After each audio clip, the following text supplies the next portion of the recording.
Hai semua, berikut ini beberapa settingan wajib di HP Samsung.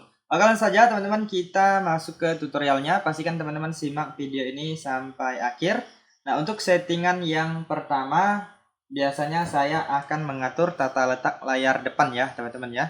Nah, caranya cukup mudah. Kalian klik dan tahan di bagian layar kosong, kemudian pilih pengaturan. Kemudian di sini pilih tata letak layar depan. Nah, di sini ada dua pilihan, teman-teman bisa sesuaikan dengan selera kalian ya. Nah, biasanya saya pakai hanya layar depan. Nah, kalau hanya layar depan tampilannya itu seperti ini. Nah, semuanya berpusat di layar depan ya. Nah, ini di layar aplikasinya nggak ada. Nah, kita masuk lagi di bagian tadi untuk tata letak layar depan yang layar depan dan layar aplikasi tampilannya seperti ini. Nah, kita coba. Nah, di bagian bawah ini juga ada ya. Nah, kalian sesuaikan aja mau pakai model yang mana. Nah, biasanya saya pakai model yang ini, hanya layar depan. Kemudian selanjutnya saya akan menghilangkan Google Discover seperti ini, artikel. Nah, bagi kalian yang nggak suka baca artikel itu bisa dihilangkan aja agar tidak mengganggu ya teman-teman ya. Nah, caranya seperti ini, kalian masuk lagi di bagian yang tadi, kalian klik dan tahan lalu pilih pengaturan. Nah, selanjutnya teman-teman silahkan klik di bagian yang ini kalian nonaktifkan, tambahkan halaman media ke layar depan ini kalian nonaktifkan, kemudian kalian keluar, lalu kita cek lagi. Nah, sekarang sudah tidak ada lagi ya teman-teman ya. Nah, kemudian selanjutnya apabila kita sudah melewati dua langkah tadi, saya akan menghapus aplikasi-aplikasi yang tidak digunakan. Karena biasanya di HP yang baru beli itu biasanya ada aplikasi-aplikasi yang di-download secara otomatis ya teman-teman ya. Nah, jadi saya akan menghilangkan aplikasi-aplikasi yang tidak saya gunakan. Nah, caranya cukup mudah, kalian tinggal klik dan tahan lalu pilih hapus instalasi. Nah, untuk aplikasi sistem biasanya itu tidak bisa dihapus, hanya bisa dinonaktifkan ya. Nah, saya contohkan yang ini file saya.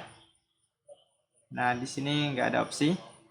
Nah, seperti ini nonaktif.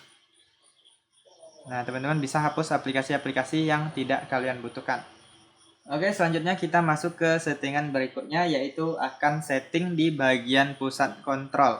Nah, di bagian ini biasanya saya akan menyusun menu-menu yang sering saya gunakan di bagian yang awal layar ini ya. Nah, jadi caranya kalian tinggal masuk ke pusat kontrol, kemudian kalian klik titik 3, kemudian pilih di bagian edit tombol.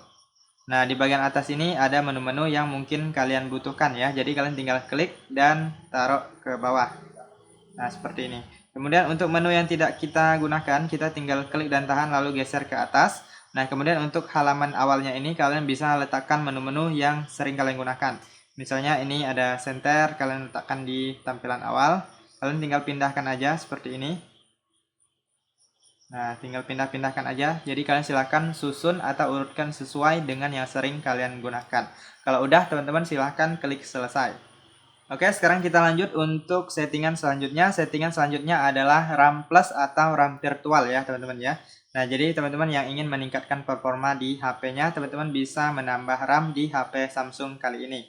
Nah, caranya kalian silahkan masuk ke bagian pengaturan, lalu di sini teman-teman pilih perawatan perangkat dan baterai, kemudian pilih bagian memori. Nah, di sini kita tunggu sebentar sedang memeriksa. Nah, di sini apabila ada aplikasi yang berjalan latar belakang dikosongkan aja. Kemudian ini kita selesaikan dulu. Nah, jadi ini akan menghapus aplikasi yang berjalan di latar belakang ya. Jadi menambah RAM di HP kita. Nah, ini dia RAM plus, teman-teman tinggal klik aja RAM plus, kalian tinggal pilih RAM yang kalian inginkan, kemudian teman-teman silahkan klik mulai ulang. Nah, nanti HP kalian akan di restart, jadi RAM-nya akan bertambah sesuai dengan yang teman-teman pilih ya. Oke, kita lanjut untuk settingan selanjutnya adalah menu asisten. Nah, menu asisten ini sangat berguna sekali ya teman-teman ya. Misalnya kita ingin mengambil screenshot tanpa menggunakan tombol power. Kemudian bisa juga kita mematikan atau merestart HP kita dari menu asisten. Dan masih banyak menu-menu yang lainnya atau fitur yang lainnya yang bisa kalian manfaatkan di dalam menu asisten. Nah, jadi kalian silahkan masuk ke pengaturan. Lalu di sini pilih aksesibilitas. Lalu pilih interaksi dan kecekatan. Kemudian ini dia menu asisten, kalian klik aja. Kemudian di sini kalian aktifkan menu asisten lalu klik izinkan. Nah, untuk menu asisten itu tampilannya seperti ini. Nah, kalian tinggal klik lalu silahkan kalian pilih untuk menu-menu di dalamnya, misalnya ini gambar layar atau mengambil screenshot ya. Nah, kemudian di sini teman-teman bisa mengatur atau memilih item-item yang ada di dalamnya ya. Kalian silahkan pilih aja, klik tambah jika ingin menambah, klik kurang jika ingin mengurangi. Nah, sekarang kita coba penggunaannya. Nah, di sini banyak sekali bisa mengatur volume, bisa mengecilkan atau membesarkan volume. Kemudian bisa juga untuk mematikan HP ya. Nah, di sini bisa matikan ataupun mulai lagi atau restart. Kemudian masih banyak lagi menu-menu lainnya yang bisa kalian manfaatkan. Nah, biasanya saya menggunakan menu asisten ini untuk mengambil screenshot. Oke, sekarang kita lanjut untuk ke settingan yang berikutnya, teman-teman. Nah, biasanya saya akan mengaktifkan yang namanya ketuk 2 kali. Nah, jadi kita bisa ketuk 2 kali untuk mengunci layar tanpa harus menekan tombol ini lagi. Nah, begitu juga apabila kita ingin membuka kunci HP kita tinggal ketuk 2 kali aja, maka dia sudah menyala ya. Nah, jadi cara untuk mengaktifkannya cukup mudah sekali. Teman-teman silahkan masuk ke pengaturan. Lalu di sini teman-teman silahkan pilih fitur lanjutan. Lalu pilih gerakan dan gestur.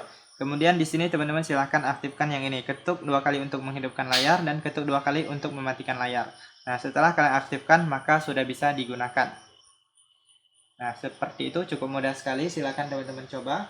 Oke, sekarang kita lanjut untuk settingan selanjutnya, yaitu saya akan setting di bagian keyboard ya. Nah, kita masuk ke pengaturan, lalu pilih di bagian manajemen umum, pilih di bagian pengaturan keyboard Samsung. Nah, di sini biasanya saya akan mematikan text predictive. Jadi apabila kita ingin chatting secara singkat-singkat itu tidak terganggu ya teman-teman ya. Karena kalau pakai text predictive ini, dia akan memprediksi dengan sendirinya. Nah, kemudian selanjutnya saya akan mengaktifkan yang ini, toolbar keyboard. Kemudian selanjutnya saya akan masuk di bagian ini, tata letak. Kemudian yang ini, tombol angka ini harus dimunculkan ya, agar lebih mudah.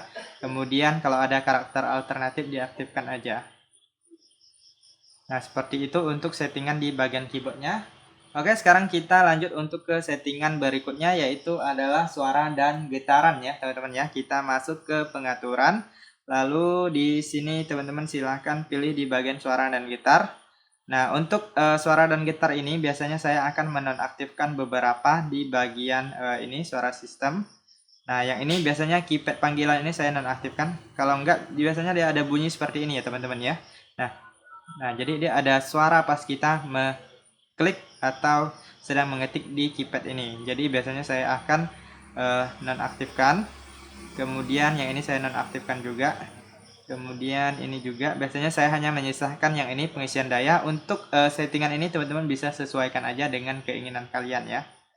Nah, seperti itu. Kemudian getarannya juga biasanya saya hanya mengaktifkan yang ini aja pengisian daya, yang lainnya saya nonaktifkan. Nah, teman-teman bisa tiru jika kalian mau. Oke, sekarang kita lanjut ke settingan selanjutnya, yaitu adalah waktu layar. Biasanya kalau HP baru beli itu waktu layarnya sangat singkat ya, itu sekitar 15 detik atau 30 detik aja. Jadi sebentar aja udah terkunci atau layarnya menjadi gelap ya. Nah, jadi kita bisa atur sesuai dengan kebutuhan kita. Nah, sekarang kita masuk ke pengaturan. Lalu di sini teman-teman silahkan tulis saja di sini waktu tunggu ya. Nah, ini dia waktu tunggu tampilan layar, kita klik. Nah, di sini kita pilih yang ini. Nah, di sini paling singkat ada 15 detik. Teman-teman silahkan atur saja, bisa 1 menit atau 2 menit atau 5 menit atau 10 menit. Nah, kalian sesuaikan aja ya. Nah, biasanya saya pilih yang agak lumayan lama karena digunakan untuk melakukan atau membuat video tutorial ya. Nah, untuk settingan yang terakhir yaitu adalah kunci layar. Nah, jadi teman-teman wajib sekali untuk membuat kunci layar agar HP kalian itu benar-benar aman dan tidak bisa diakses semua orang ya. Nah, cara untuk mengaktifkan kunci layar cukup mudah sekali. Kalian masuk ke pengaturan, lalu di sini teman-teman silahkan pilih di bagian kunci layar. Nah, di sini teman-teman bisa pilih tipe kunci layarnya. Di sini ada beberapa pilihan. Biasanya saya pakai yang pola. Nah, kita masukkan aja pola sesuai yang kalian inginkan. Nah, lalu klik lanjutkan, kemudian masukkan 1 kali lagi, lalu klik konfirmasi. Nah, maka di sini akan muncul yang ini untuk pengaturan notifikasi layar kunci. Biasanya saya pilih yang sembunyikan konten. Kalau udah kita klik selesai. Nah, sekarang kita coba untuk mengunci layarnya. Nah, sekarang sudah menggunakan kunci ya, teman-teman ya. Nah, jadi HP kita menjadi lebih aman. Oke, teman-teman, itu saja untuk beberapa settingan. Semoga informasi ini bisa bermanfaat dan sampai jumpa di video berikutnya.